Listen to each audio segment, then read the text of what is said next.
But first, when the very first announcement the new Canadian Prime Minister makes, the previously climate-conscious banker Mark Carney, is that he will abolish the carbon tax, well, you know the world is changing.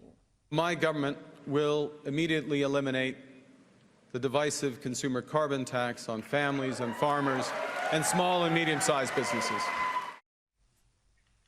It's not just Donald Trump with his drill baby drill mantra and pulling out of Paris. Carney, who is replacing the outgoing Justin Trudeau, like Trudeau, is a creature of the left. So if they're walking away from at least some of this climate madness, well, you know the green religion is in trouble. Around the world, everyday voters are waking up to the fact that there's no painless way to get to net zero. And they're losing patience with governments that try and tell them that there is. If growing green really is so good for us, why are power prices always going up, and why are our manufacturing businesses and jobs heading offshore? Well, Canada's left-of-centre government has today recognised this with its realism now. Here in Australia, under Labor, there's no chance of that happening. The Coalition, well, they used to fight against this sort of climate madness. Indeed, under Abbott, they won a landslide, promising to scrap Australia's carbon tax. But that was before Scott Morrison sold out Conservatives by agreeing to net zero in Glasgow.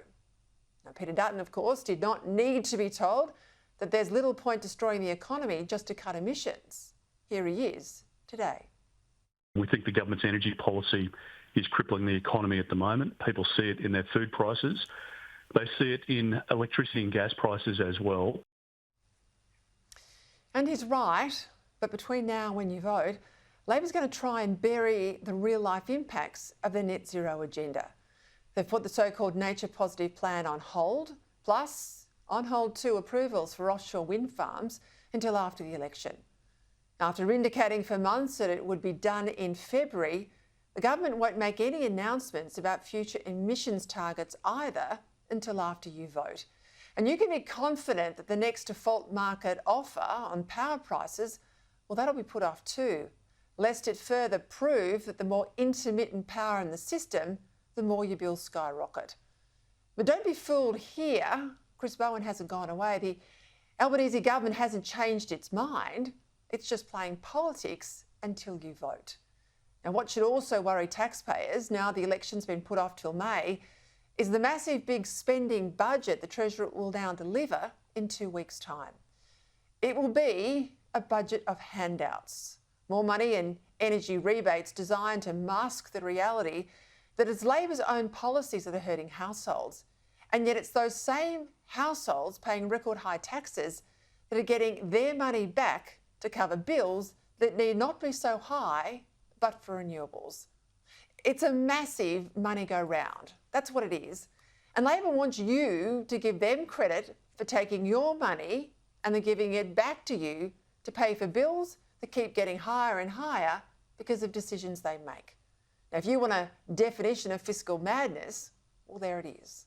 I mean, rather than subsidise us for the extra cost of energy policy, why not avoid the self-harm in the first place?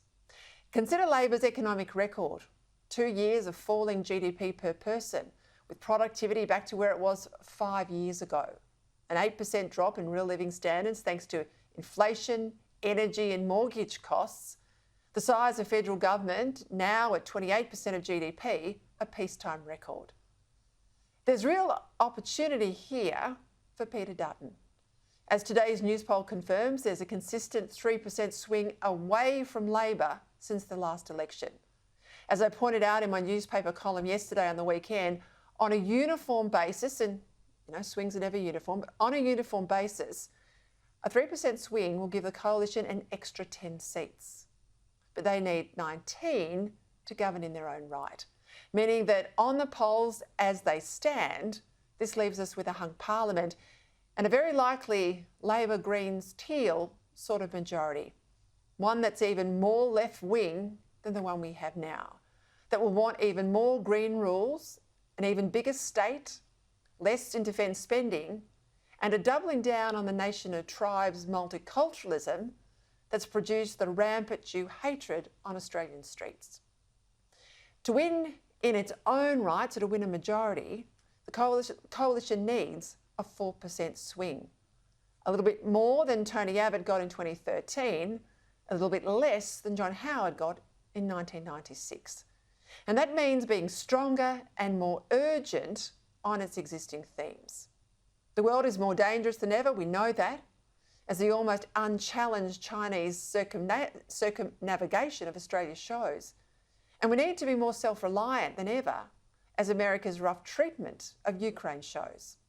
This means ending the energy madness now. It means cutting immigration. It means insisting that migrants, when they come here, join Team Australia, not just live in Hotel Australia.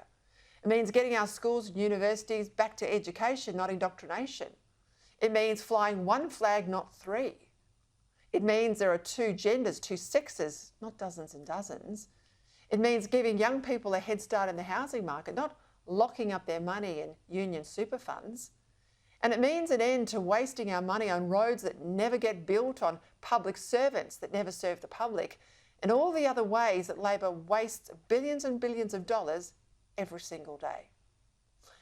After the PM blinked in the face of Cyclone Alfred, we now know that we will have a federal election in May. It's time now for the coalition to get serious.